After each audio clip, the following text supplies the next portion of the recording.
You're looking at some of the most striking shots in recent and upcoming cinema. It's beautiful. Am I right?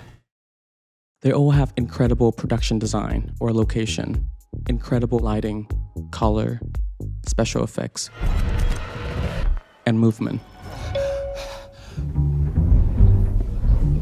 But I would say that the real driving force behind these shots is the use of negative space. In film composition, negative space is the empty or unoccupied area around the subject/object, which is the positive space of your frame. Negative space can be plain and featureless, or texture, but still visually uniform like this. It is so much more than just empty areas in your composition. It is a powerful tool that actively defines the positive space in the story itself. By controlling its amount and quality, filmmakers can create specific emotional impacts. Let's look at some of them. In its most immediate function, negative space directs our eyes and focus straight to the positive space. With fewer elements to process, it's easier to absorb the shot. Even in a close-up, this face stands out more than this one because the space around it is less cluttered. The distribution of positive and negative space affects the overall balance of a composition. Framing tools such as the rule of thirds are designed to take into account this spatial distribution. Characters are usually given some headroom, looking room, or leading room in the direction they're facing or moving in order to balance the frame and create a clear sense of direction. But filmmakers can remove such breathing room in favor of an unbalanced composition, generating tension or the feeling of being trapped and pressured. You can increase the amount of negative space around the subject to emphasize scale. Depending on the context, scale can create different effects. To introduce a setting and emphasize its grandeur. To show the full scale of an action. To show that the subject is lost, isolated, or lonely. To establish power dynamic, showing how small and vulnerable the character is against a more powerful force. When pushed to the extreme, negative space can swallow positive space and really intensify that vulnerability. In more positive context, it can mean freedom, peace, and possibility. Or comedy, as this character's struggle feels exaggerated and ridiculous. The effect of negative space depends not only on its amount, but also its quality. Different stories and genres use different qualities of negative space to shape specific moods and atmosphere. First, ask yourself, is the space natural and realistic coming from a real location? Or is it stylized, carefully designed to represent a character's condition, or an unfamiliar, alien world? Or is it a combination of both? Consider visibility.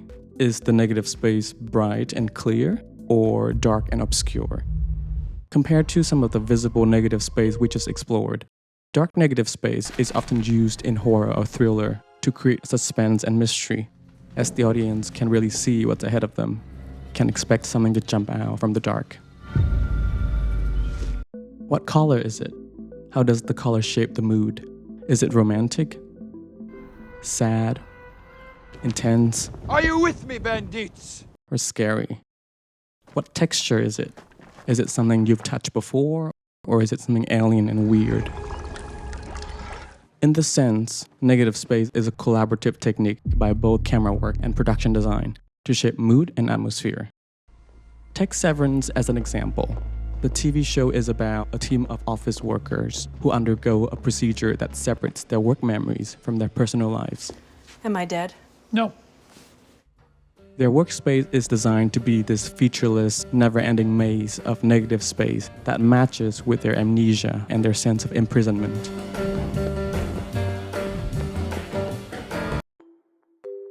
Different directors have different approaches to negative space. Some directors adjust negative space according to the purpose of specific moments in the story. In Heated Rivalry, when this character suddenly feels out of control, he's framed with excessive headroom, making him look overpowered by the situation, compared to a moment earlier where he was more balanced in the frame. For other directors, abundant negative space is the film's entire visual style. In Nomadland, directed by Chloe Zhao, the main character is a nomad. The vast American landscape, often used as negative space, becomes an essential part of the story and helps her define her freedom, solitude, and connection to the natural world. In Ida, Polish director Paweł Paliskowski pushes it even further. Within an already narrow aspect ratio, the characters are often framed off-center, in a corner with no looking room, overpowered by a muted yet depressing kind of negative space. This framing reflects how trapped and diminished they feel by the forces of history and the loss they carry. 10 seconds. There are many other creative uses, like in this shot, where the character blends into the negative space, or this shot, the positive and negative spaces are inverted. Negative space is a powerful compositional tool that works alongside other technical elements to shape the positive space or the focus of your frame. Like any technique, it should not be used randomly just to create beautiful shots. It has to serve the moment and the story. So we have considered some uses of negative space and how different directors have different approaches. When you use negative space, ask yourself, what is the goal of the scene? What do you want the audience to feel? Can experimenting with the amount and quality of negative space get you there? Hope that was useful. And if you can, please consider supporting my work through the thanks button below or directly through my PayPal, or start a membership. Every bit of support goes a long way. Thank you so much and see you next time.